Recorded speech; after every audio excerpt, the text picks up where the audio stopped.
азбаски вируси COVID-19 тариқи қатрагӣ паҳн гардида инсонҳоро бо суръати баланд сироят менамояд, пӯшидани ниқоби муҳофизатӣ хеле муҳим аст. Шахс танҳо баъди сироят шудан пушаймон мегардад ки чаро вируси COVID-19-ро ҷиддӣ қабул накарда пӯшидани ниқобро зарур наҳисобид. Сабабҳои аз нав афҷоби бемории коронавирус дар ҷумҳурии мо ин риоя накардаи реҷае ки аз тарафи ташкилоти умумии ҷаҳонии тандурустӣ пешниҳод карда шудааст. Ин пӯшидани ниқоб, истифодабари маҳлулҳои антисептикӣ, аз ҷойҳои серодам худдорӣ намудан, тои маъракаҳоро камтар кардан бисёр нақши муҳимро мебозад. аз ҳамин сабаб фикр мекунам ин беморӣ зиёдтар гардидааст.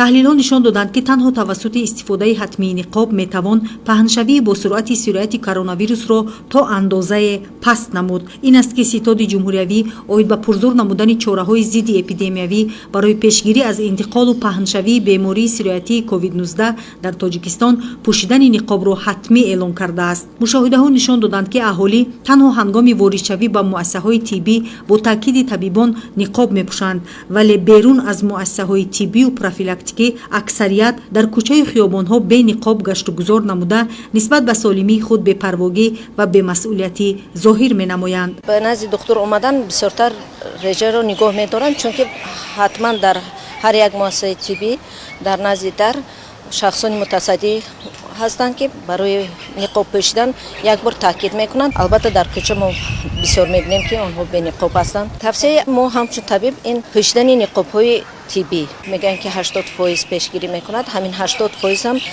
дар бисёр вақтҳо нақши муҳимро мебозад.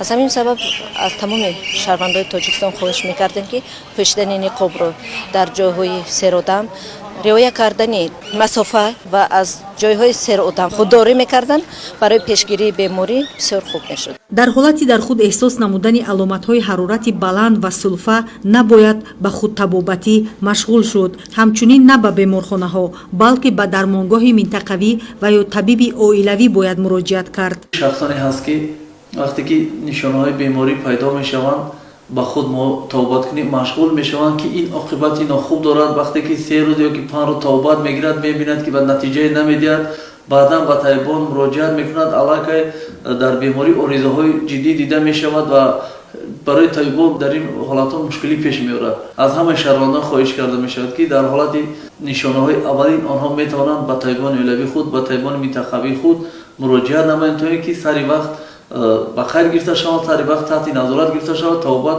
аз рӯи тавсияҳои табибон бурда шавад.